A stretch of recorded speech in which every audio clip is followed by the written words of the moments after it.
ازيكم حبايب قلبي؟ عاملين ايه؟ يا رب تكونوا بخير. هنعمل النهارده شوربه عدس، 4 كيلو عدس على بصلتين على طماطمتين على 10 فصوص توم، وسلقتهم اهو،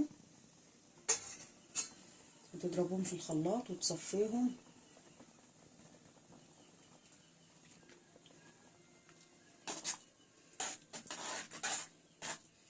ونعملهم ونحمر لهم شعرين.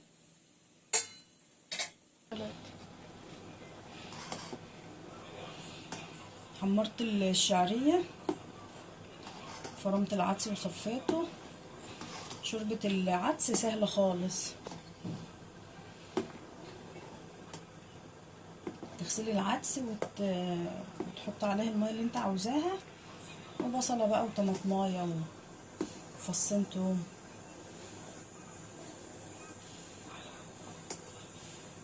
يلا نعرف بقى مع بعض.